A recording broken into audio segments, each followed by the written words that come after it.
Good morning, boys and girls. It's Monday, the 18th of February, 2019. A warm welcome along to this morning's United Kingdom talk. Indeed, it only seems like a few hours since we were together. Oh, we were. Thank you very much to those of you that joined us for our late night show last night, which was around about, I think it was around about 10 o'clock last night.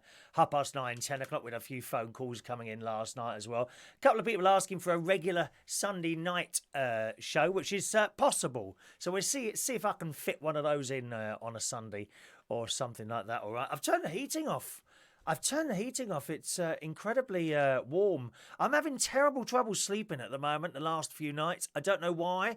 I'm not particularly uncomfortable in bed. I'm not like over hot, although I do seem to be waking up hot. I don't feel any illness at all. I'm very, very relaxed. Does anyone do this? Like when you're in the living room and you've got the telly on, you're on your own probably. I can't see sort of couples doing this. You're on your own in the living room, the telly's on, and it's very quiet. And you just pause the telly or you turn the telly off and you just sit there or lie there if you're on one of those fallback chairs, what are they called? You know, those ones that go back and the legs go up. If you're on one of those, and I just sit there like that, staring blankly out into space or at the wallpaper, which I could do for several minutes at a time, sort of feeling completely calm and completely at peace with oneself. Does anyone else do that? Is that strange? The last couple of years, I've become more and more calm. I know you probably don't believe that watching this morning, but it's true. I just feel incredibly calm sometimes. So turn the heating off this morning and I'll see how I get on with that. I think it's going to be quite cold tonight, so I'll probably turn it on so it comes on when I get back from work a little bit late last night. And after the show, I went downstairs. I played a bit on me keyboard, me organ downstairs, because I'm playing the organ at church next week in Wokingham. I'm doing the 11 o'clock mass next week. It's the first time I've played at church for a long time, and I'm very nervous about hitting wrong notes. The organ at church is very different to my keyboard. You see, my keyboard downstairs, which has an organ on it, and it's like a proper sized piano, you know, with weighted keys, it's got a sustain on it. Now, that means when you go if you've got the sustain pedal down, when you go from one note to the other, it kind of joins the two together. A little bit like that. You see, it's all joined together. Whereas if there's no sustain, you can't bet a little bit jumpy if you come off the keys a little bit too fast. Like that. Now, the one at the church doesn't have a sustain, so I've got to modify my playing so that my fingers stay on the notes a little bit longer than they would do here. Otherwise, it sounds a little bit like that, a little bit like jumpy. So I'm kind of having to relearn myself. I used to play the organ at church, no problem at all. And I remember as a young man, 19, 20 years old, I used to go and play this organ at church, and I'd go in there completely unnervous. Mind you, I think that's a young man thing, isn't it? You know, walking around like you own the place. Do you know what I mean? Like you're God's gift to everything. Were you like what older men are watching the show today and know exactly what I'm talking about? And this goes right the way through your 20s and early 30s. And then when you get to about 40, you start calming down, unless you haven't made it in life, and then you get to 40 and you start making it very uncomfortable for everyone else because you haven't quite made it yet. Huh? But I used to walk in there, not worry if I don't think I ever hit a wrong note. Now I'm terrified. You know, because there are certain things in this world that you would notice if someone made a mistake. For example, if perhaps one or two of you might be going in for a minor operation tomorrow, you know, I don't know, to have a toe chopped off or a lung removed, something like that, and you go into hospital and you wake up the next day, we're ever so sorry, Mr. Smith, we've accidentally removed the wrong lung, but you should be okay. I mean, you would notice that. You would notice that. If a bar person wasn't working at a certain pub during the week and there were another 5 bar people there, you wouldn't notice that they were missing. You see the difference. Similarly, in a large orchestra, I suppose if you've got a string section and one person hit a wrong note on the violin, you probably wouldn't notice it. if I hit the wrong note on Sunday morning on the organ and I play loud, we're not having none of these soft tunes, dear, played like they're at a funeral. No, we need to play loud and at a reasonable speed. If I hit that wrong note, everyone in there, I can hear the tuts now. I can hear the tuts. So I'm practicing at the moment. So I did that last night after I finished the show. And then I watched the new excellent TV series, just started on BBC One Colour last night. Baptiste, Julien Baptiste, which is about this French detective. And the story this time appears to be a young girl, an uncle who is searching for his niece who has disappeared. Now his niece it's either France or Amsterdam. I'm having trouble working out where it is. And he's gone over there, and he usually goes over there every few weeks to check that she's all right. She has got into prostitution. So that's what she does. But she's also, it turns out, towards the end of it also turns out she's got into drugs as well and owes money. So she skipped to Germany. So they're trying to find them, and Jean Baptiste has gone to help him. He is like a retired detective, and he's assisting them. It looks like he's doing it for nothing as well. And they get together and they're asking questions and things like that. Good program, Baptiste. But once again, I'm having trouble hearing the dialogue. I don't know why. If I switch to my television's, it's a flat screen thing. If I switch to my television's own speaker system, it's okay. I can hear it. I can hear the voices okay. It's when I switch to my sound bar. And 1 minute it's loud, then it's quiet. Then and you turn it up a bit to hear it a bit better. And then this music comes in and shakes the entire house. I don't know what it is with that. Now, my mate has got exactly the same soundbar, Panasonic. Okay, it's got a little valve in it, a little valve that lights up in the middle. That's why I bought it. It looked good.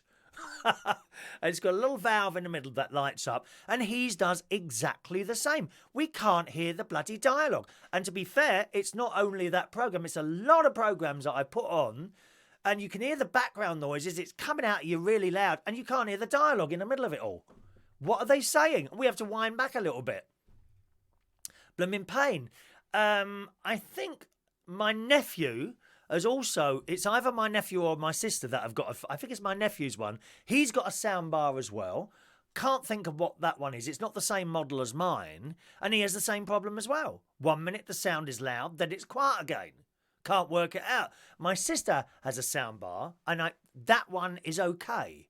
So maybe I should just go out and buy one. Or I think I might purchase a surround system next time. You know where you got the speakers in front and behind? Now, my niece has got one of those. Well, I say she's got one of those. It's all packed up at the moment, ready to go to Cyprus.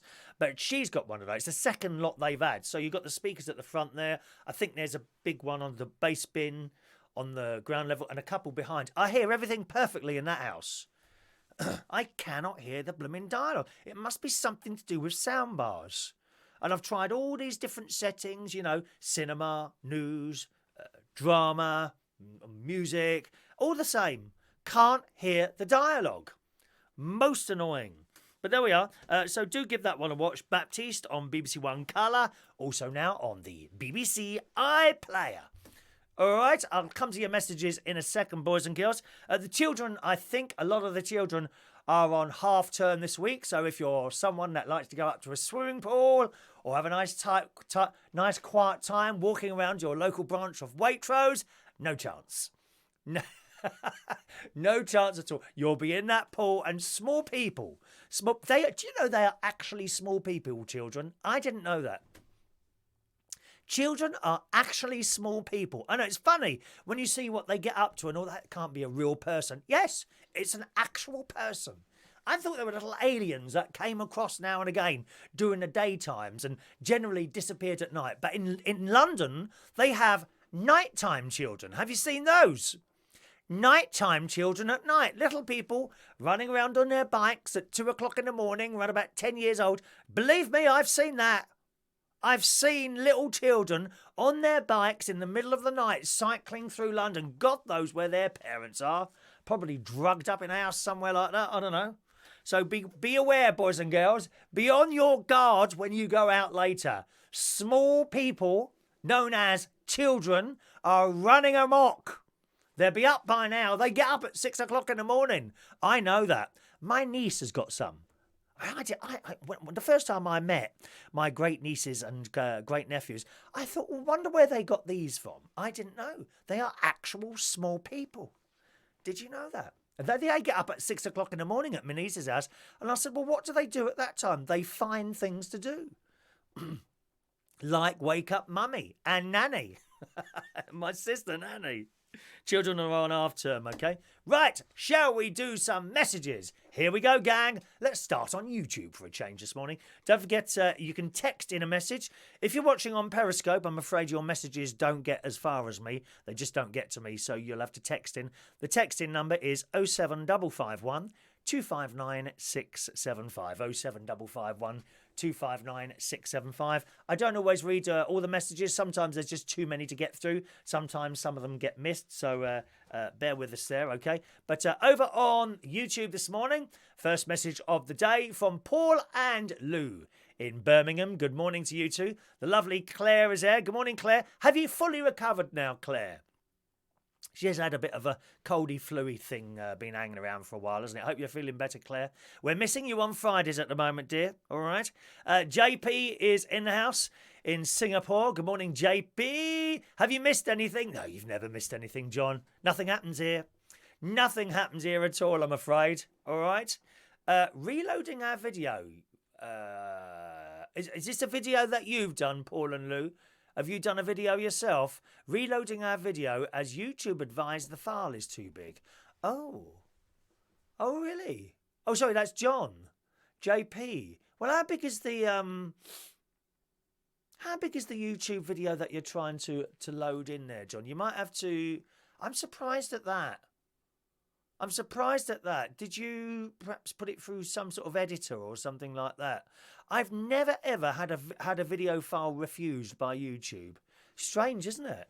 I have heard this before. Sometimes people say the videos are too long. How is the video? How long is the video? Don't know. I suppose... I mean, you could play it. What you could do, if you can get it onto a computer, is play it live. Or you'd need some software to do that, I think.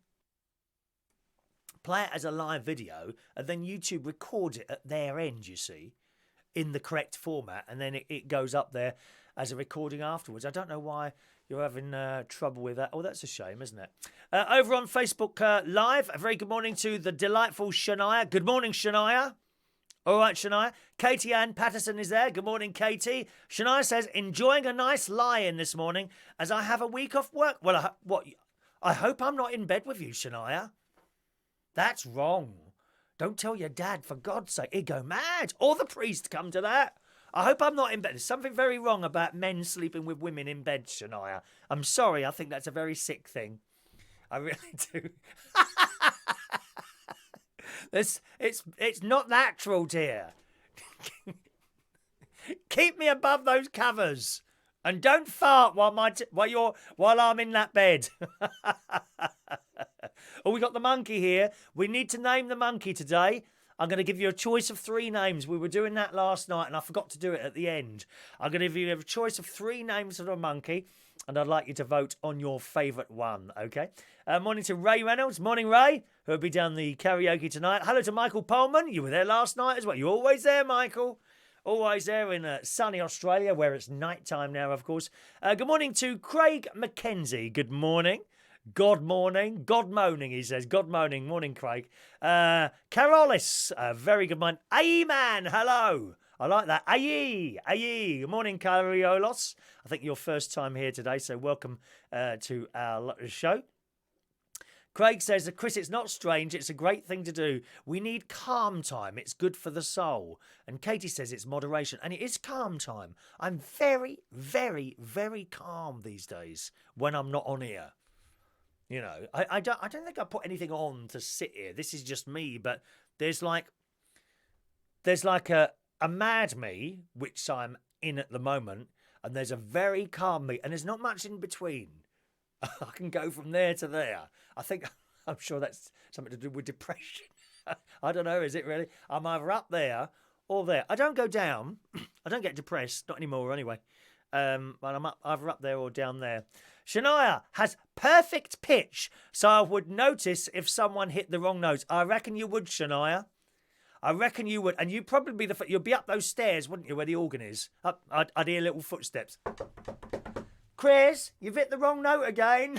That sounds like Norman Wisdom, doesn't it? Mr. Grimsdale. Something like that. I was listening to Nik Abbot on the radio on Friday night, a whole hour without mentioning Brexit, and it was good again. Nik Abbot is someone I used to love him on the radio until he became totally and utterly obsessed with Donald Trump and Brexit, and that's all he ever talks about. Well, he did an entire hour on Friday night where he didn't mention either, and he was hilarious and funny like he used to be, so hopefully he'll go back a bit that way as he used to be, because he's got a little bit too serious and very, very left-wing, dear. Very left-wing. Very left-wing. Good morning to Diane Jeb. Hello, Diane. Craig says, I've been known to play with my organ too. Oh, what make have you got? Mine is a Yamaha. Ah, Yamaha.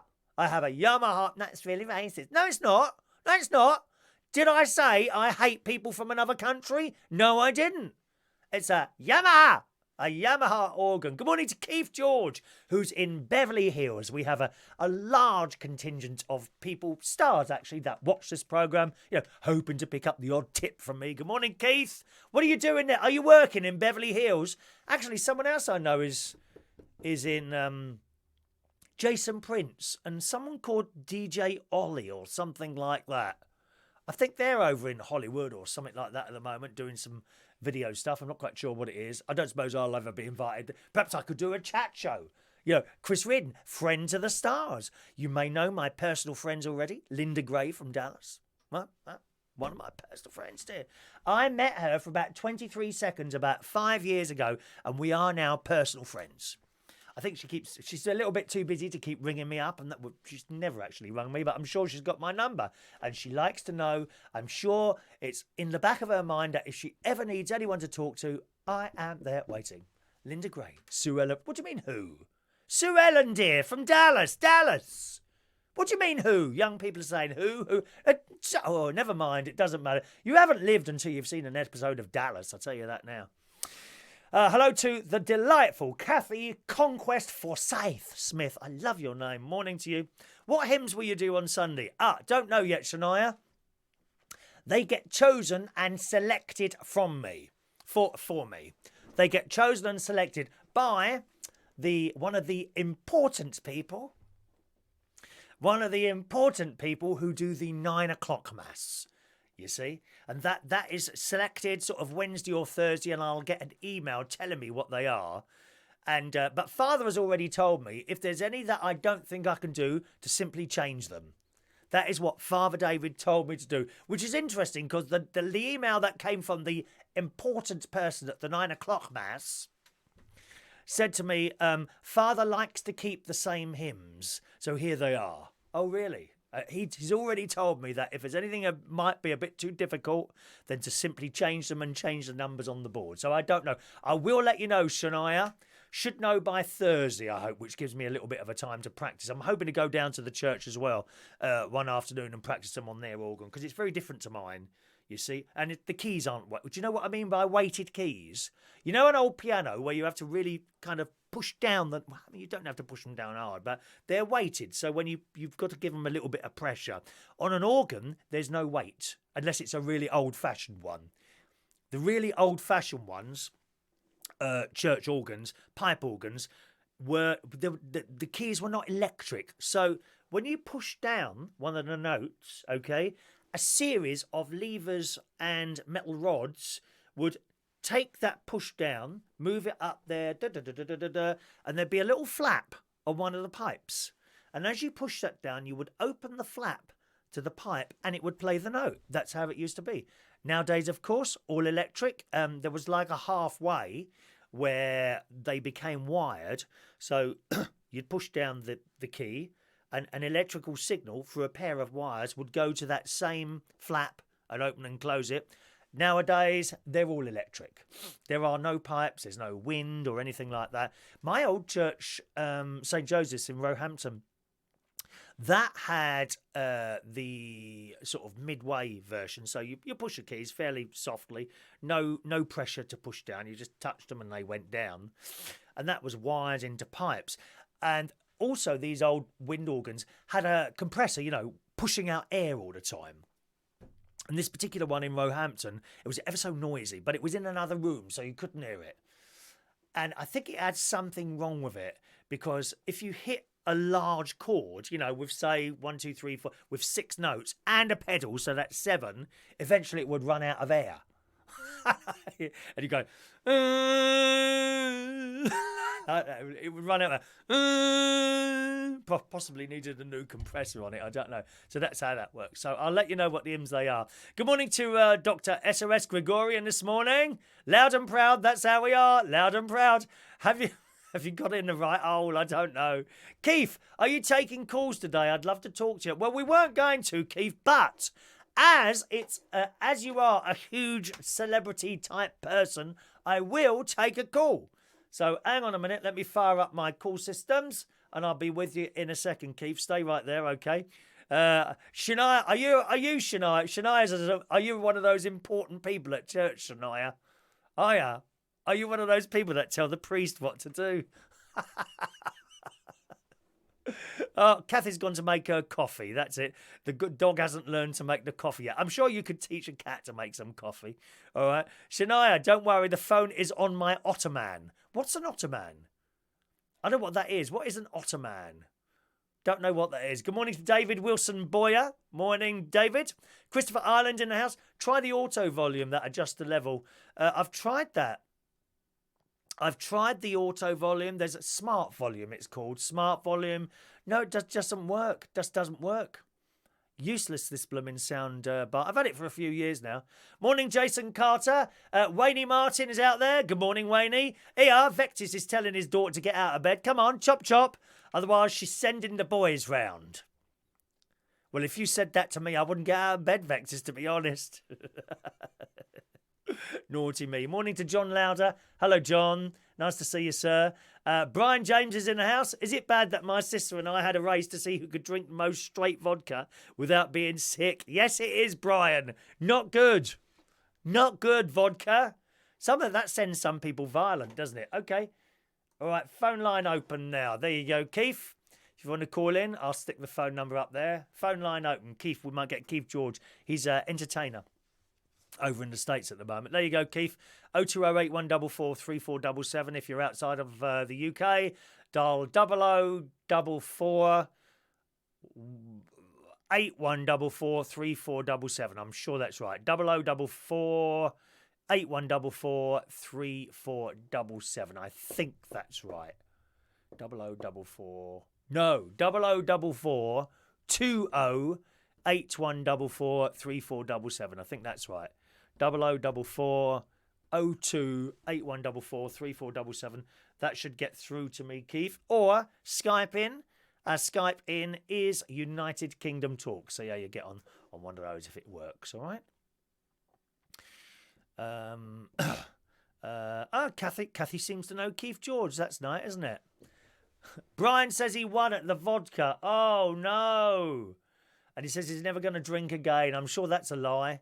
All these people say that, don't they? Oh, I'm never going to drink again. And they do. They get even more drunk than they did last time. Don't they? Shocking.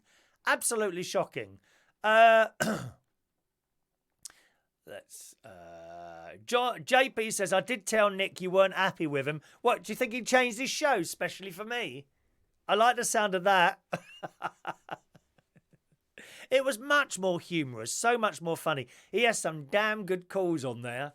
He really does. There was one bloke on there a couple of weeks, I think it was last week, I think it was, and he came to him. I think the poor bloke had been waiting about an hour to have his call taken, and he ended up falling. He was asleep. He was snoring asleep. How funny is that? All right, let's go over to Beverly Hills in the USA. Keith is on the line. Good morning, Keith. Oh, hello, Chris. How are you? Oh, how wonderful to be speaking to Beverly Hills. I aspire. Are you buying property there, lovey? No, I am not buying property here. It's the week before the Oscars, Chris. Oh, you're going to the So Oscars? I'm presenting an award. Presenting or receiving? Presenting. I Oh, received an award last week. oh my God. At the Oscars, will you actually be on the television on BBC One Colour or something like that?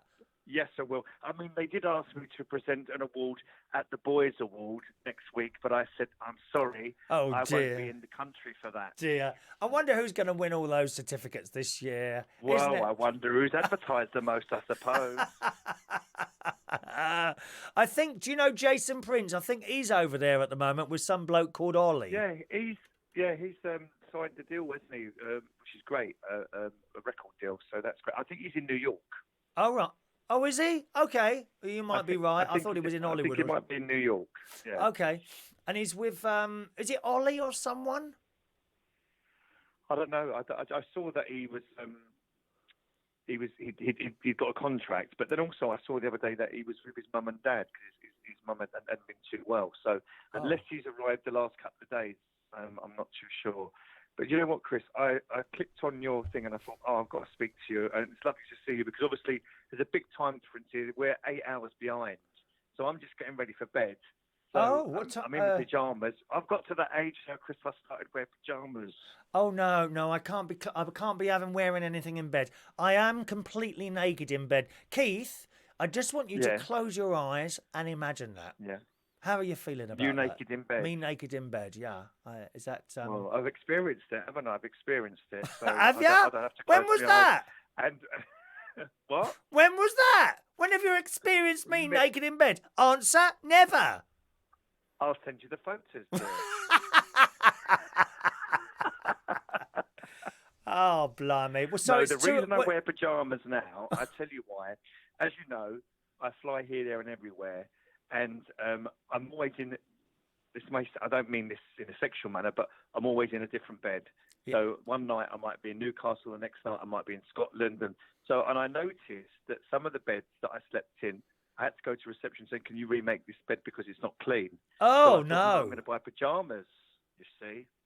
Not clean in the bed? What, like in stains? And oh, my God, even worse than a stain... curly hair. Oh no, Keith! Would you just tell the people that the one or two people that don't know, and I quote, who you are? Would you like to tell us what you do? I'm mostly known for impersonating Boy George, but I do other stuff as well. So, I'm quite well known as well for owning property. And a property tycoon.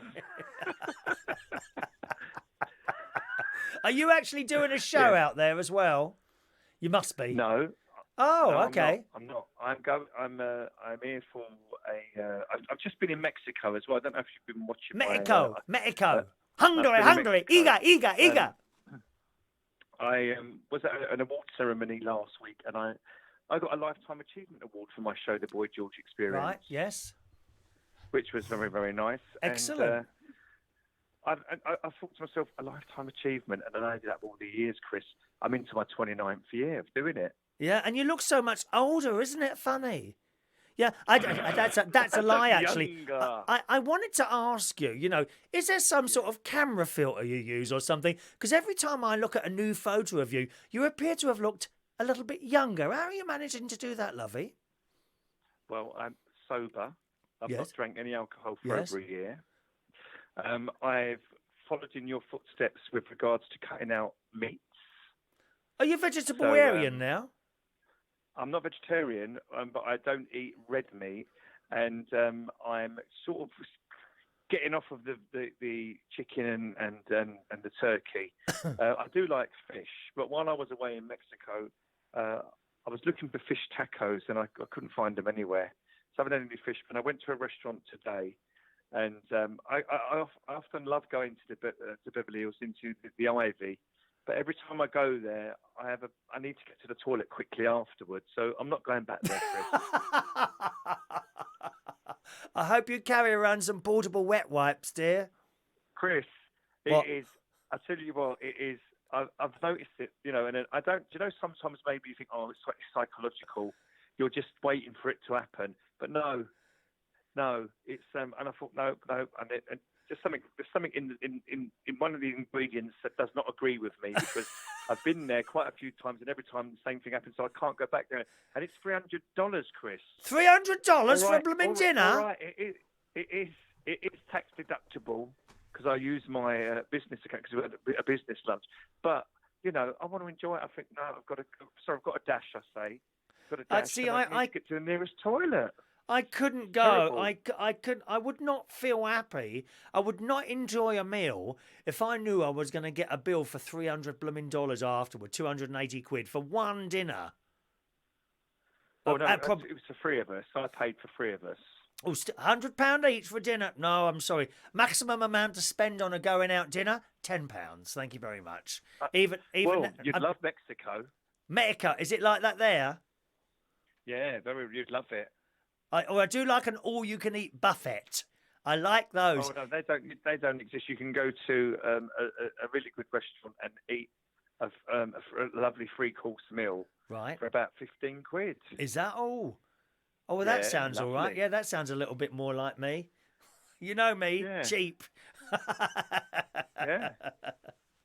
How long are you there for, Keith? I leave on Thursday. Right. But I'm not going back to England or Tenerife. I'm going on somewhere else, and I'm not going to say where it is in a minute because I want it to be a bit of a... not a lot of people know where I'm going next, and I like to keep it that way. Okay. Do you know what I mean? Yeah. What in case? I'll message you. And I'll let you know. But keep an eye on. So Thursday, I'm flying off somewhere else. Is that in case there are jealous people who want to attack you after your success? No. I just don't want people to like Facebook, I used to be on it all the time, and I think now people use it as a weapon, like you said, and that's why I wanted to speak to you, because people that haven't quite settled in their life when they're 40s do try to make it difficult for other people. Oh, yes. Do you know what I mean? And that is so much, definitely in our industry, Chris, and I've noticed that, seriously, obviously, over the years and that, but, we're a little bit older now than not mentally. We're not, like you said yourself earlier, and you said sometimes you're way up there and then you're a little bit down, but never ever depressed. No. That is a form of instability. I do that myself. I get there myself. I don't get depressed, but I do come down. To a level from an eye. You know how it is. So I think that we have got a condition, but we deal with it and we live with it. Yes. Rather than go to the doctor and take tablets, because I won't. Oh no, I've never taken tablets. I saw the psychiatrist about 2 years ago for depression, and I didn't have any pills or anything like that. I just went to see her for about 9 months, and basically she sat there and listened. And there's so few people that you can ring up and they will listen to your problems.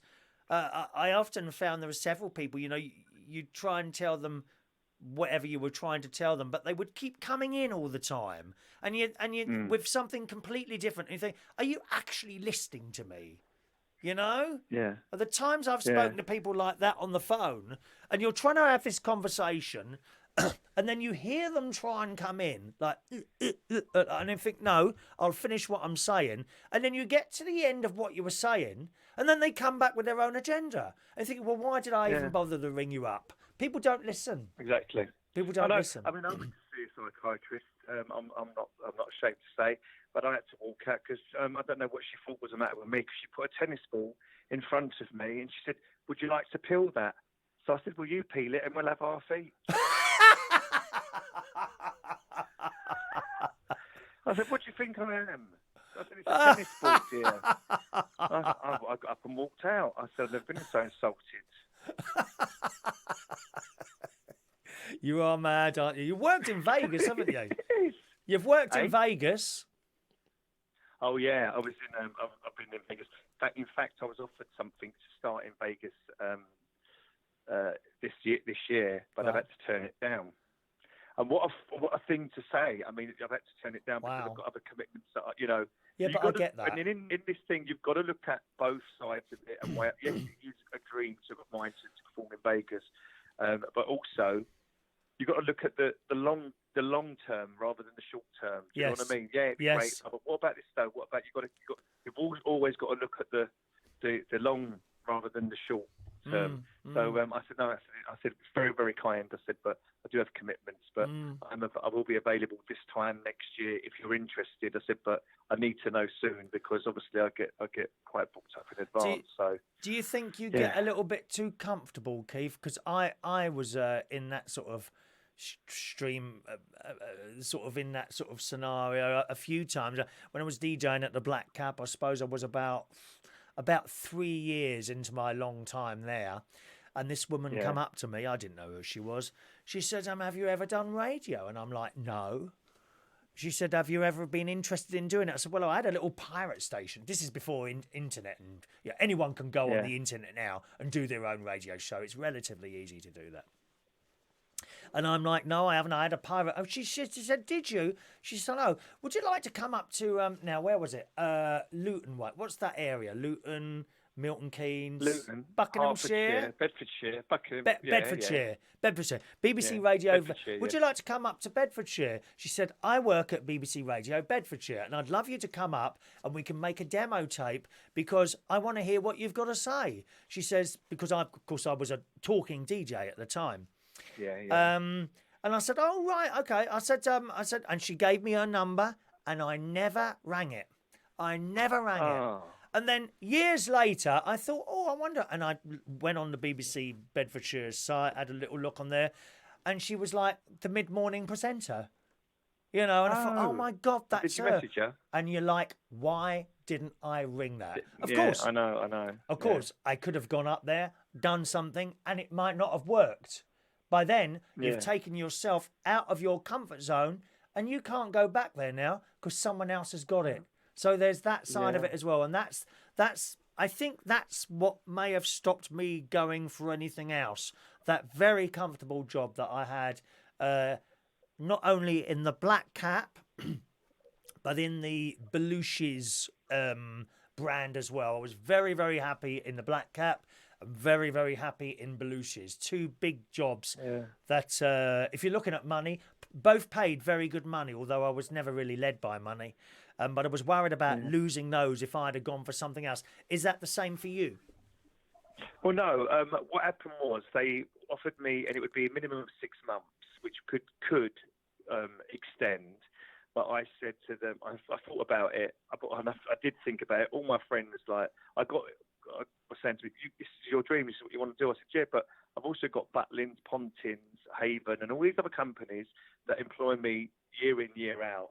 And it's very lucrative, do you know what I mean? And I said, well, say if I do give up, and say if it is only for 6 months, but then I go back and then what's there?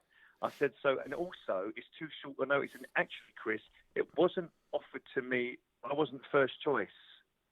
Someone had to be replaced, and they wanted to replace them with me. Yes. So, and also for that, if you're not first choice, I feel that, you just wait to the right moment. So that's what I I've get done. that. I've sort of waited.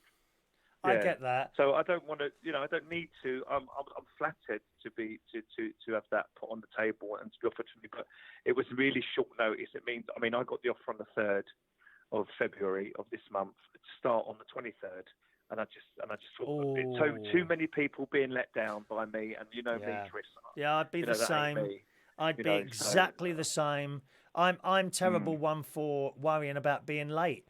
I get to work usually ages before I'm due to start, simply because I worry about the traffic. Now, for example, Friday night last week was the worst journey in I've ever had. And I've said this so many times to people who are with us regularly will know this, to travel from Bracknell to King's Cross on a Friday night, last week, 2.25 hours, 35 miles. No. Absolutely ridiculous. To travel from Lincolnshire to King's Cross takes 3.5, and that's 140 miles. It's going from west to north. It's a real problem.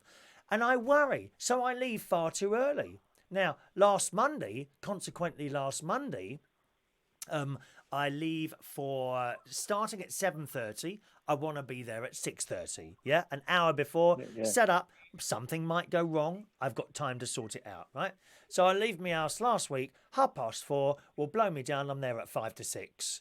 And unfortunately, because of the bloody parking things, you can't get out of that car until 6:30. So then you've got to park up somewhere away from a spying camera, that might take a picture, and literally sit in the car and wait for 6:30 to come. You can't get out, you see. But if I left at 5, what if it then takes me 2 hours to get there? Then I'm going to be late, so I have to leave early. Yeah. And that's all to do. My watch, that I have, and all the clocks in my house, 20 minutes fast. Yeah, I've got my living room clocks fast. I can't be late either. But I'm the same as you. Especially do not like for planes and all that, Don't like letting people down. Hate letting people down. Here, you're not flying with BMI, are you? They've gone bust. Well, no. I know. Dreadful. They've gone bust. Dreadful. I know, but they've been in trouble for a long time, though. Yeah, I just whenever you heard the name BMI, I thought, well, what are they? Are they like a Ryanair or something like that? Yeah. I'll tell you what, Keith. Talking of Ryanair, I've got to go to Cyprus next month sometime. I've been trying to do this blooming holiday, and I thought it would be a cheap holiday, and it's turning not into. It's more of a mid-range. I classed it in the same sort of price bracket: Spain, Portugal, France, somewhere like that. No, it's not. It's up. It's up quite a lot. Where are you going? Paphos or no. Limassol? Begins with double L. What did you say? Limassol. Limassol, that's it, Limassol. Yeah. So my niece is living near Limassol, or should be moving out there in a couple of weeks' time with her husband, because they got a job there. And I've been trying to work this out, and I did it online. Oh, Christ, the mucking around there was. And I had to take it round to Ronnie's other half's house, because he does holidays and all that. They go on loads of holidays, so they understand all this. And it got to the flight, and it was Ryanair. Oh, God, no. I only ever won on one. Airways, dear. Airways. Exactly. I only ever won on one Ryanair flight. That was years and years ago when I was working for that delightful man, Eric, who you worked for as well for a while. But that was on the ski. I was on the same flight with you. I was on the same flight. Was you there? When I was there with my boxes of CDs. When Chrissy forgot her passport. No. I think that was another one. I think that was the one after Ryanair. that. But yeah, with the Ryanair one. So I had these 2 cases of CDs. And they said, well, we're going to charge you for those. And I'm like, what do you mean? What do you mean charge them? Well, that's not included in the weight. And so then I opened the box and I started putting all the CDs in my pockets. She said, what are you doing? I said, well, I'm trying to make it weigh less so it doesn't cost as much. And she kind of shook her, and it was the day after St. Patrick's night. So they'd obviously all been out getting drunk, right? Yeah. So she shook her head. She said, oh, just close the case and put it on there. So I did, and it went through, and I didn't pay any more. But so I was trying to book this holiday, and I showed Ronnie's other half the website, and it said flight Ryanair £0, right? Oh. And I'm like, well, how comes the flight is free? I don't get that. And he said to me, well, did you add the luggage? And I'm like, what do you mean add the luggage? He said, well, you got to add the luggage. I said, well, I've never had to do that before. He said, that's because you fly business. You just turn up with your cases and give them to them. There you go. Don't matter what they weigh. I mean, there is a limit, but generally, if you're over that, they're not bothered. You've paid a fortune to be on there. And I'm like, well, how much is that then? He said, well, how many bags do you want to check in? I said, well, I don't know. He said, well, one bag is £30. £30 to take a bag of clothes? And he said, well, just take your hand luggage. I said, well, how big can that be? He said, 5 kilos. I said, well, how many things is that? He said, it's a small hold-all. £30 to take a bag. I've never had anything like it. And then as he's going through it, there's these other additional. Are you printing out the boarding pass? I said, well, of course I am. He said, well, that's an extra £3. What? Jesus. And I thought, what? And it's just, Keith, it's. To be honest, it's not even so much the extra £30 or the it's going through this list. What a lot of mucking around. I can walk into Thomas Cook, tell him I want to go to Limassol, and say, I want to fly British Airways, What do I do? She will give me a little leaflet. Everything will be sorted. I turn up with my bags, put them on the trolley, push a button, off they go. There you go, get on board. What? And you get a cup of tea and a How coffee. many Avios have you got, Chris? Avios. Oh, I don't understand how that works. how I many know I've points in got Avios quite a have you got? few. Would you like me to tell Well, you? book a flight with them, dear. What, Avios? Yes, book a flight with them. Log into your British. account and see how many Avios you got. To get to Limassol, I'm guessing it would be 10,000 each way. In business class, 20,000 each way. Hang on So a I'm minute. sure with all the amount of flying you've done, Oh, I haven't you've done got that over much. I haven't done that. 40,000. I ain't done that much flying. Not really. Not Yes, you have. recently. Not recently. I haven't. You flew. You have. You went to business class to Vegas. Las Vegas. Yeah. That's 50,000 straight away. Is it? Right. Hang on. Let me log in. Yes. I'm just logging in now, and I'll tell you. Log in, dear. Logging into the system. Please hold while we try and connect you. Your call is important to us, and you will be reconnected to a customer services operator as soon as one becomes available. Please. Okay, my Avios, 24,664. Right. Well, that's a return in normal class. So go on rewards flight, book a flight using Avios, put in your thing. I think you'll pay something like £34 return. Oh, is that all? £17. Yeah. Oh, okay. So have a look at it and see what it is. But I think that Cyprus is in the same territory as Greece, as Tenerife, and it's 10,000 Avios each way. Oh, okay. 20. Yeah, so you'll get that cheap enough, and that includes your bags as well. Is it better for me to book the flight with BA and then book a hotel? Or should I go to Thomas Cook and get them to... That's what I normally do. I walk into Thomas Cook. I said, I want to do this, this and this. Please sort it out. Well, you can ask your niece or where she's going to be staying, and if they can recommend an hotel nearby. Go on booking.com and have a look. Oh, right, have a look. But you're better off with British Airways, as you know. Yeah. Are you silver with them? I don't know. Oh, well, well, if you can get into business class, or you can't, if you can, but then you'll get into the lounge and all that. Yeah. I'll probably do that. It's just I find it incredibly complicated booking holidays and things like that. I really do. But I could find out the British Airways flight prices, and then I could go into Thomas Cook and say, right, these are the flight prices, because I did that with I did that with Vegas. We tried 2 different dates. And the first date was coming out like £10,000. I mean, who can spend that on a 2-week holiday? Just without anything else, £10,000. And I dismissed the idea of even going. And then I just happened to be in the gym, and there was a bloke in there. I was telling him about this, and he said, "Oh, have you tried any other dates?" I said, "Well, not really. Why?" He said, "Oh, my wife works on British Airways, and she says this is quite a normal thing. You need to try several different dates." And the next date I tried was £3,000. 3 from 10. I know. What a difference! And that included the flights, the hotel, everything. So it just goes to show you, isn't it, to try different dates, Keith? I know. When's your awards? Is that tonight? No, mate, no. The Oscars is on Sunday. Right. So what are you doing with yourself tomorrow? Because it's night. You're about to go to bed, aren't you? No, it's 1:45 in the morning here. So tomorrow I'm going to theme park. Oh, right. All right. What one's that? Knottsbury Farm. Knottsbury Farm. Don't know that. What is that one all about? It's one of the older ones, and it's got the old roller coaster on it with the wooden one. You know? Wooden one? Oh, they're clanky old things. They're very noisy. Yeah. Love them. Yeah. I won't go on a roller coaster. And I want to scare the life out of them because they don't know what to expect. So I'm going to scare the life out of them. Do you like it when people get scared? Do you like it when you're on a plane and there's a bit of turbulence and women start screaming their heads off? I love it. Yeah. All part of the fun, dear. Yeah. I don't like it when you've got children running up and down, though. No, well, we don't get that, do we? Through the curtain, and then running through the curtain, and the mother. I said, I didn't realise we have a creche. A creche, or a little sort of area at the back of the plane that's fenced off for the children.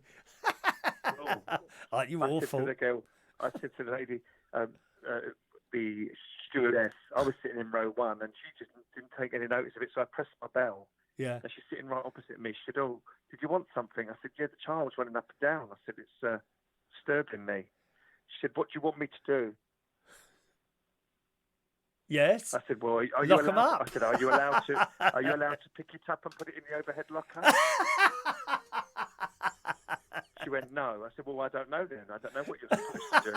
I said, but it's very annoying, and you're just sitting there playing on your Candy Crush. Candy Crush. And she had ladders in her tights. Oh, how awful. What I airline know. was that on, dear? I can't believe that was British Airways. No. British Airways. They've Yeah, gone a down, 4-hour dear. flight to They've gone Tenerife. down the hill, haven't they? Yeah. They don't care anymore. No. They don't No care. one cares. But No one people that have cares. Because you know what they're doing now? They're doing paying not very good wages to mixed fleet. They're called mixed fleet. 'Cause you've got long haul, short haul, but now you've got mixed fleet. And these people who are on mixed fleet are on 0-hour contracts. Ah. And very, very little, so now they're trying to get rid of all the long ones. More and more routes are becoming mixed fleet routes. Oh. In the end, there will be it will just be mixed fleet. Now, these people that are on the old contracts, they call them the dragons. But she was a dragon, you see. Right. She didn't care. Don't care. She'd been there 40 years. She didn't care. Some of them have been here a very long time, those British Airways people. Yeah. So one of the guys kept bumping his head on the overhead locker when he was serving the drinks and everything like that. So I said jokingly, he said, I keep forgetting that stair. So I said to him, is it your first day? Jokingly, Yeah. As we are, we've got a sense of humour. No, actually, I'm overqualified to be on this flight. And he went on and on and on and on and on about how overqualified he was to be on that particular flight. All right, you awful, Keith. Right, I'm going to have to go, darling, all right? Lovely to chat to you. I'll speak to you soon. And when I'm in the area, which I will be, because I'm coming to do a show in Bracknell. Where? Southfield Park? No, in a hotel down there. And but it's not until September. But when I'm around, well, I'll speak to you offline anyway. Would that be... Keep up the good work. Always happy to see you on there. And I know we don't speak a lot, but I always think of you. And I hope you had a lovely birthday the other day. Thank you very much, Keith. You look good. You don't look old, mate. You look good for Oh, your age. I do. You're always the same. You haven't seen me when you're it's the... aged at all. I'm sure your listeners would agree with me. And that jacket's lovely you've got on. It's the lighting, very, very dear. nice. It's the lighting. Is it? Well, I tell you, once you use that lighting, Jimmy Smith. Anyway, I'll see you later. Cheerio, Keith. Bye-bye now. Bye, dear. Bye. Lovely. Keith calling in from Beverly Hills in the US of A. That was good, wasn't it? Call from all the way over there. Some of your messages coming in here. Where did we get to now? Kathy was saying good morning to Keith there. There we are. Ray Reynolds, an Ottoman is a storage place. I didn't know that. To keep sheets, blankets and duvets, sometimes at the bottom of the bed with a lid, and can be used as a seat. I didn't know that. Ray. You've taught me something this morning. Ray is a fountain of all knowledge of everything. He knows everything. I mean that. He's very good at that sort of thing. Wayne says Keith has never aged. No, he hasn't. Isn't that funny? Not a single line on his face. I don't know how he does that. Thank you for the call, Keith. It's lovely to talk to you. Good morning to Adrian Richardson. Good morning. Wayne likes to point out that I took him to a harvester once. I was only allowed food from the 2 for £10 menu. Absolutely. We don't waste money on food, dear. I have to keep having a go at my mate. When he comes round here for lunch, he leaves food on the plate. There must have been half a tin of baked beans on his plate yesterday. Half a tin. And that's my fault for letting him do them. Because usually I only give him half a tin now. He's put the whole bloody tin in. Half of it's wasted. I think it's disgusting wasting food. I really do. Absolutely disgusting. Vectis, are you still talking? Apparently so, yes. I can talk for hours, Vectis. You know that. You know that. Man of your wealth, £10,000 is small change. You're having a laugh, aren't you now? £10,000? I said, look, listen, if I went for a night out, Vectis, and I spent 20 quid, I'd be really upset. I'd probably be upset if I spent £10 on a night out. Absolutely. Coca-Cola is now over £2 a pint. Can you believe that? Because I don't drink. I'd only be sitting there with Coca. I can make half a glass of Coca-Cola last 4 hours. You've got to come out with me, Vectis. It's such a cheap night out. It really is. Thank you. Kathy enjoyed that phone call. Thank you, Kathy. Good morning to Martin Edwards, joining us there on the Facebook as well. let's just scroll up on the Motto-tastic. Send us a photograph of yourself and then I'll decide whether or not. Paul, could you deal with that one, please? Thank you, Paul. I could be doing a mid-morning garden phone-in. A mid-morning garden phone-in. I don't know about that. Let we have a look. And I'm just trying to scroll up a little bit here. Hang on a minute. I think you're talking to each other there. Oh, right up there. Sorry. Let's have a look there. Paul and Lou are talking about the ISIS girl. Should she be allowed back in? Absolutely not. No. I tell you what I find strange about that whole girl, the ISIS girl, isn't she? She's had her baby now. Don't see how that should make any difference at all. I'm sorry. You may think that's being hard-hearted, but the same people that are saying, oh, she was only a little girl when she left and all this business, they're the same people that say children should have votes. Children should have votes. Well, which is it? Are they intelligent to know what they're doing or not? Make your mind up. Them bloody liberals, dear. Get on my nerves. Where are we now? Robert Lunn. A very good morning to you, Robert. Welcome, Robert. When are you back in Lincolnshire International? Not until April. Not until April, my friend. And it's a shame, really, because the weather is particularly good at the moment. So I wouldn't even... The caravan would be quite nice and warm and toasty with only a little bit of heat on. Whereas in the winter, you've got to fire everything up to try and keep that warm. And it does work. It does work. Where are we going now? I'm trying to find something interesting there. Let me have a look here.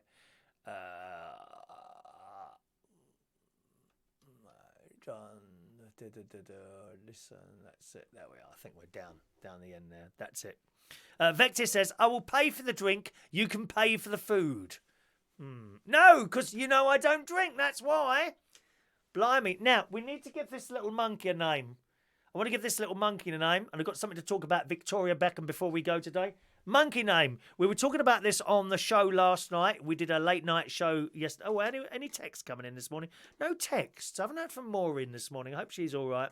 Maureen, if you're with us this morning, I hope you've recovered a little bit. Don't forget, if you're not well, do not force yourself to come out, my darling. You take it easy at home. I know Maureen is another person who feels that she has to be there at certain times. Please, take it easy. If you're not well, take it easy, darling, all right? Good morning to Jeannie Bolia, just joining us there this morning. Right, so we were talking about the monkey last night. I've got 3 names for you to choose from.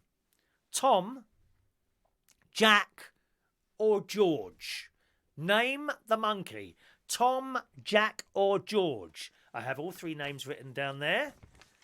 Tell me what name you prefer. Tom, and all you need to put is one name there, and I'll count them up, and we'll go with whatever name gets the most votes, okay? So lots of names were thrown at me last night. I've chosen those 3. Tom, Jack, or George. What should be the name of our little monkey there?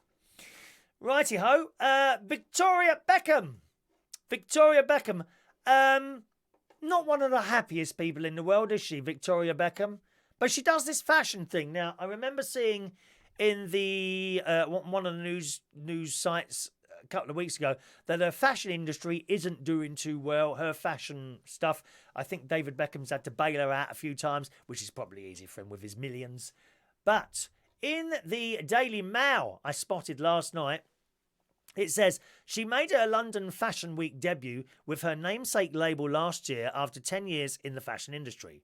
And Victoria Beckham made a triumphant return as she took to the catwalk for her Autumn-Winter 2019 collection showcase held at the Tate Britain in London on Sunday. Any Americans listening, you know the Tate Gallery? It's not Tate Gallery. It's Tate Gallery. When I used to work at... British Telecom on director inquiries years and years ago when I was about 18. We often had the Americans ring up and they would say, can I have the number of the Tate Gallery? No, it's the Tate Gallery. Tategalery. Tate Gallery, all right? She turned out in force. Her family turned out to support the 44-year-old designer. David was there as well and all her children. And there's pictures of her clothes and all that telling us what she wore, and a picture of the whole family all sitting there, all happy together. I must say, there's the picture of her family. Who's the older boy? Is that Brooklyn? He looks bored to tears. He looks absolutely bored to tears sitting there. And he's dressed some strange clothes these fashion people wear. So, Brooklyn Beckham, you'd expect him to be wearing, I don't know, some sort of T-shirt, maybe some sort of tracksuit at that age. No, he's got these trousers on with braces and a jacket and a flat cap. And I don't know, it just doesn't look right to me, but it's up to him, of course. Young people like to wear what they want to wear. They're making fashion stuff. I've never really been into fashion myself, but there we are. And they're all sitting there. There's David. David looks happy. He looks quite good. And the little girl sitting next to him, I don't know who the little girl is. Have they got a little girl as well? Have they? And 3 boys. There's a boy there's 2 girls. There's a girl sitting next to Brooklyn, and Brooklyn Beckham is holding her hand. Then there's another little boy in a white T-shirt. Another boy who looks... I don't know who's who here. I don't know if it's in one family or what. And some woman with dark glasses sitting next to him. I don't think that's Victoria Beckham. Don't know who she is. But anyway, they're all sitting there. Well, he's bored to tears. And they're doing this fashion show. Now, I had heard that her fashion thing was in a little bit of difficulty last year. So I looked this up. After I saw this story, I looked up Victoria Beckham collections. And quite frankly, I'm not surprised that it's in trouble. Some of the prices she charges for her stuff are quite astounding. There's a T-shirt. There's a T-shirt that she's selling. And all it is a white T-shirt with the print on there and the word smile. S-M-I-L-E in red. Okay? T-shirt doesn't look anything special. Just an average T-shirt. You probably buy from Marks and Spencer's, send it off to someone and have smile printed on him. But how much is she charging for one of those? A T-shirt with the word smile written on it. £115 for one T-shirt. Are you for real, dear? Are you absolutely for real? £115 for a T-shirt. I know that is just astounding, isn't it? It really is. She's got shoes. She does shoes as well. There's a pair of shoes there. A pair of red shoes. They look all right. And it says it's a Harper slipper. Now, this shoe isn't particularly big. It does look like a slipper, but it looks like a slipper that you would wear outside. How much for a pair of Harper slippers? Any idea? £495 for a pair of slippers. And it goes on. There's a pair of blue trousers here. They look all right. Nothing special. They got like splits at the front. A split that goes, I suppose, just to the top of the foot, so that exposes the foot. I mean, you'd get cold feet for a start, wouldn't you, in the winter with something like that? It's like these lads that walk around with no socks on. Well, haven't you got any socks on? You'll get cold little tootsies. And their ankles are all showing, getting frozen outside. Not in this weather, mind. So she's got these trousers here. Blue colour. Quite nice. Front split skinny trouser, they're called. £575. £1,000. So I think I know what the problem is, Vicky, baby. You're just a little bit too expensive for normal people like me and my millions of viewers all over the world. How is anyone going to afford a pair of trousers? £595? Sorry? God's sake, man. Or woman. There's the Victoria Beckham problem. Right, let's see what you're asking for. Good morning to Perry Hazel. Good morning, Perry. Jack. Okay, we got one for Jack. Who is it? Katie says Jack. Diane says Jack. Adrian says Jack. Shania says Jack. Michael. Everyone's going for Jack. Michael says Jack. Good morning to Dino Klein. Good morning, Dino. Oh, well, everyone's going for the name Jack. Got a monkey here. This is my monkey. This is who I sleep with. Okay, I want a name for it. Your choices are Tom, Jack, or George. One of those names. At the moment, every single person has gone for the name Jack. What do you think he should be called? Paul and Lou are saying George. Thank you, Paul and Lou. John says Tom. Thank you. John says Tom. JP says John. Tom. Joanna says George. Robert says George. George coming up from the rear there. George is coming up on the rear. Yes. Okay. Any other names there? Get your results in now. Kathy says Tom. Okay. That's everyone so far, is it? What do you think should be the name of our lovely monkey that resides behind me this morning? Get your votes in, boys and girls. We'll do one more story then on the show today. Here's an idea for you. Chaps, are you thinking about asking someone to marry you? Or maybe the ladies, I don't know. Ladies probably ask men to marry them as well now. Well, in the Daily Mirror this morning, an excellent idea. It says, while most men spend hours pondering over the perfect engagement ring before popping the question, this bloke, John Elliott, took a slightly different approach. 27-year-old, he decided to hire a ring from a complete stranger to use as part of the romantic proposal he has planned for his girlfriend Ashley. Oh, you've moved over there a bit, have you? Come over here. There we are. He splashed out £50 to use Jenny Parker's £7,000 engagement ring after listing the unusual request for rings online. The unusual idea came about because John wanted Ashley to choose her own ring but didn't want to propose without one.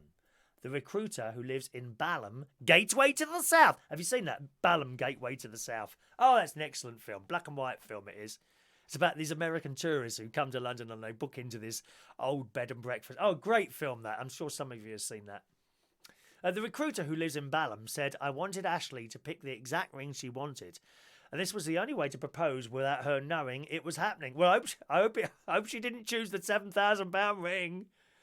That's a big mistake, mate, that is. Imagine giving a lady a £7,000 ring and saying, this one isn't yours, but I want you to choose one. Well, she's going to choose one that's just like that, isn't she? Oh, no, dear. I would have gone to Argos. Go to Argos and borrow one of theirs. Take it back. Doesn't fit properly. It says, for the photos, I wanted it to be the calibre of ring she deserves. She said yes when he asked her to marry him. John listed the ring request on Fat Llama, a website for lending and borrowing all different sorts of items. Or maybe I could put myself on there. Someone might want to lend or borrow me, would you think? He admits Ashley was a bit sad when she realised she couldn't keep the stunning ring, but says she now knows the kind of ring she wants. He said she loved the ring. She was a little sad it was only for the evening, but ultimately it gave her a better idea of what she was looking for. So I don't know. I mean, is that a good idea or not? Jenny was given the ring by her grandmother, this is in the Daily Mirror this morning, after her own marriage ended. She said, I love the fact that the ring is a piece of family history. For 8 years, it has sparkled on my finger, reminding me that I deserve good things. So there's an idea, chaps. If you don't want to spend out the money, all right, you can go and borrow a ring from someone else. No jewellery on my fingers. I don't have jewellery. I can't see the point of putting expensive bits of metal on there. You know, you could be walking through, I don't know, Salford up north or Hackney or Glasgow. Someone to see that thing sparkling on your ring. They won't think twice about cutting your finger off if they can't get it off, dear. Or a knife comes at your throat or something like that. One of my friends was mugged at the weekend. Brixton he was. That's not his name, the area. George Sharp Mitchell. He's a very accomplished DJ and remixer. And he was mugged at the weekend, lost his mobile phone and a bit of cash while he was walking through Brixton. Terrible, isn't it? The world that we live in now. It really is. Okay, time for Name the Monkey. Paul and Lou says, I know the problem with Victoria Beckham. She's got the decimal point in the wrong place on her prices. Oh, she absolutely has. Very, very expensive, those clothes. Okay, where did we get to? Kathy, I think we got as far as... Kathy did say Tom. Kathy said Tom. And now, yeah, that's Kathy there. Adrian says Tom. You can't have two goes, Adrian. Are you taking the mick, dear? You've had your go. Don't take the mick. Outrageous. Tom Jack. Martin Edwards says George. Oh, George is coming up now from the rear. Pardon? Jenna. Morning, Chris from Atlanta. Good morning, Atlanta. Georgia. Jenna, yes, Barry Manilow, number 1, and so are you. Yes, we've got the birthdays coming at a moment. Vectis says, call it Humpty. No. No, we're not calling it Humpty. Humpty was not on the list. Is that why you haven't, do you get into trouble at the radio station sometimes? Do you? Because they've said, right, here is the list of records you want to play, and you pull out different ones. Do you do that? I reckon you do that, Humpty. And then you say, oh, I must have got the numbers wrong. Is that you? I'm sure it is. No, that's not on the list, Humpty. Now, please behave. Your daughter behaves herself. Why can't you? How was your show yesterday? Did you have any time for music at all, or did you just talk for the entire show? Katie says she needs a lawnmower. I will let you. A lawnmower. Right, so here we go. Let's tot up the scores. And we've got 6 for Jack, 4 for George, and 2 for Tom. So, his name is Jack. Jack the Monkey. I love it. Jack the Monkey is an excellent name. Thank you very much for that. And we'll be happy with that. Jack the Monkey is the name. Alrighty, let's do today's birthdays, boys and girls. Happy birthday on this... It's Monday, isn't it? Monday the 18th of February 2019 to Tony Dino Corrigan. A young 59 years old today. Is that a bag of chips? You've got something in front of you there. I can't quite see the picture's a bit small, but happy birthday to you, Tony. All right. Anita Lyles, a big Barry Manilow fan. She's actually got a picture of Barry Manilow tattooed on her, is it her wrist or her arm? Somewhere up there. Happy birthday to you, Anita. Looks like we made it. The Gonzo opening, that's what you want to listen to. For your birthday, you must play the Gonzo opening. And I'm ready to take a chance again. Ready to put my love on the line for you. I love it. Happy birthday, Anita. Big happy birthday to you. 84 years old today, aren't you? Happy birthday, you lovely lady. Austyn Biggers, good morning, Austyn. Happy birthday to you. And Skylar Baker Jordan is a young 33 years old today. Oh, we just got a text in there. I'll come to that in a moment. All right, gang. So happy birthday to all of you today.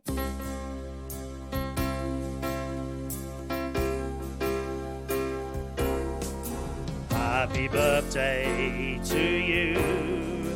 Happy birthday to you. Happy birthday. Happy birthday. Happy birthday to you. Happy birthday, boys and girls. Now, a final text just coming in on the text thing. It's from Maureen, who's not too well. She says, hi, Chris. I'm still not well enough to go to karaoke. I think your monkey should be called Manilow. No, we can't have a monkey called Manilow, but thank you for the suggestions of the names. Our monkey is going to be called Jack. Jack the Monkey. There we go. Thanks ever so much for joining us on the show on this Monday, boys and girls. Hopefully, I will see you again at some point tomorrow. Don't forget, have your little notifications thing set on. I keep meaning to tell you that right at the beginning of the show. If you're on the Facebook, subscribe, or YouTube, subscribe. It's probably a good idea to subscribe to both, because sometimes one of the notifications doesn't happen. I know generally people on YouTube seem to have the problem where a show starts and they just don't know it started because they haven't received the notifications. Of course, it would be better, I suppose, if I did that. If I did the same time every day. The show does tend to be around about 9:30 in the morning, but it can appear at any time. You never know, okay? Because I don't like to tie myself down. Some people do like to tie themselves down, and it's a job that a few of my friends have done for people at enormous fees. Not my sort of thing. Have a lovely day. Now, if you're in London tonight, I'll be hosting karaoke. There it is, at Central Station Bar in Wharfdale Road, King's Cross. All right, Joanne. Wharfdale Road, King's Cross. Starts at 7:30. Monday night karaoke tonight at Central Station Bar, Wharfdale Road, King's Cross, 7:30 until 11 o'clock. Have a nice day, gang, and I'll see you again, hopefully sometime tomorrow. Thanks for watching and listening. Bye-bye now.